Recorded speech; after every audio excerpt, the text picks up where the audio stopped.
မနိုးပါအပြင်းဆက်ညနေကြိုဆိုပါရစေဒီနေ့ကတော့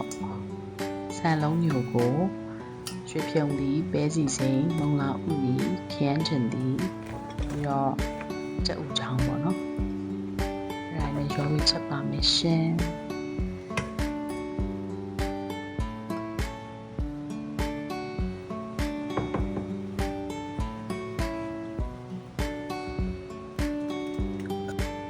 ချက်သွန်ဖြူချက်သွန်ဒီလည်းထည့်တယ်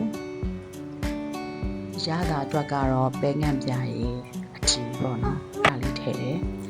ပြီးတော့အနံ့လေးမှုေးသွားအောင်နှမ်းစီရယ်ရုပ်ကောင်းလေးရယ်လည်းထည့်တယ်ပေါ့နော်ပြီးတော့မနေ့ကပြုတ်ထားတဲ့ချက်ပြုတ်ရည်လေးလည်းထည့်လိုက်ပါတယ်ရှင်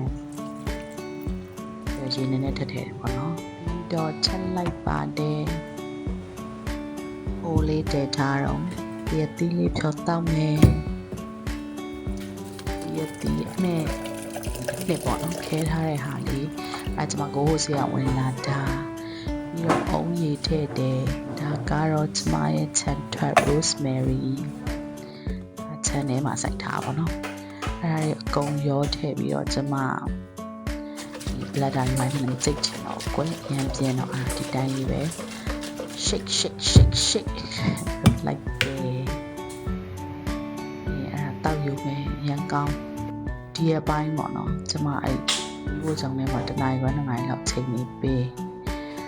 ကြော်လော်ချက်ပြုတ်ပြီးလို့ရှိရင်အိုးကြီးအများကြီးစေးအဲ့လိုမျိုးလုပ်ချင်တော့ကွယ်အဲ့နဲ့ကျွန်မအိုးရင်းနဲ့ပြီးတာလေးတွေချက်စားနေပါတယ်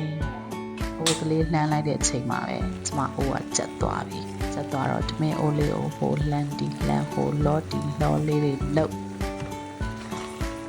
ဝင်းညာပဲပြီးရင်ဒူနာတပူဖောက်ပြီးထည့်လိုက်တယ်။ဒါဆိုရင်စားလို့ရပါပြီ။ဒါကျမသမီးအတွက်ဒါကျမအတွက်လှလှလေးဖြစ်တော့နှမ်းလေးတွေကလည်းဖြူရသေးတယ်။ရောရှင်ကြီးလေးနဲ့လှဆန်းကျမလူတာအလှမတင်ချင်တာအစားတောက်ဆိုတော့လှလှလေးမှကြိုက်ကျမသမီးရဲ့စားတောက်နေမှုကြီး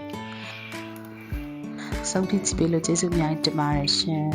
နောက်ဗီဒီယိုတွေမှာပြန်တွေ့ကြပါအောင်မယ်ဒီနေ့တော့တာ